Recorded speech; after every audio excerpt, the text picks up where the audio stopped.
अस्सलाम वालेकुम, मैं हूं लियाकत राजपर। JUIF के सरबराह और PDM के सदर मौलाना फजल रहमान कहते हैं कि पाकिस्तान में नज़रियाती जंग वो लड़ रहे हैं।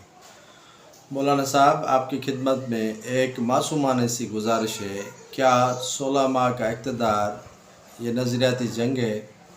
16 माह के इक़्तिदार में IMF की किस्त न मिलना और सारे मुल्क को गिरवी रख देना IMF के पास, क्या ये नज़रियाती जंग है? आप ने महंगाई पर चुप का रोज़ा रखा, एक अल्फाज भी नहीं बोला, क्या ये नज़रियात की जंग है? आपने मुल्क में बिजली, गैस, पेट्रोलियम मसनूआत सारी चीज़ें महंगी हो गई, बिल्कुल भी एक अल्फाज नहीं बोला, क्या ये नज़रियात की जंग है?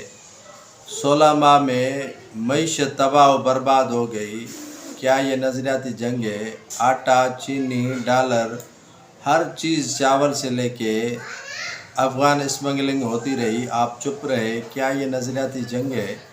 आप कहते हैं कि इसराइल, अमेरिका और यहूदी लॉबी के पाकिस्तान में जो नुमाइंदे थे या उनके सोच रखने वाले थे, उनको हमने शिकस्त दी। बिल्कुल, आपने 16 माह इक़्तिदार लेकर उनको शिकस्त ज़रूर दी, इक़्तिदार के मज़े आपने ज़रूर लिए, लेकिन आपने बड़ा कुछ इसमें खोया है।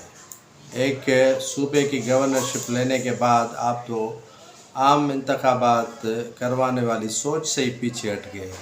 ये नज़रियात हैं आपके। अगर ये नज़रियात आपके हैं तो अल्लाह ताला आपको ये नज़रियात आपकी तरफ रखने की तौफ़ीक अता फ़रमाए। पाकिस्तान में ऐसे नज़रियात आपके यहाँ चलते होंगे, लेकिन आम आदमी जो भूख से मर रहा है, जो चाहता है कि पाकिस्तान की मईशत बेहतर हो, पाकिस्तान IMF के पास गिरवी न हो, पाकिस्तान के अंदर जो है वो जमहूरियत का तसलसल चलता रहे, तो वो सोच अगर आप में नहीं है तो ये नज़रियात, ये जंग आप सिर्फ़ अपने मफाद की लड़ रहे हैं, अवाम की नहीं।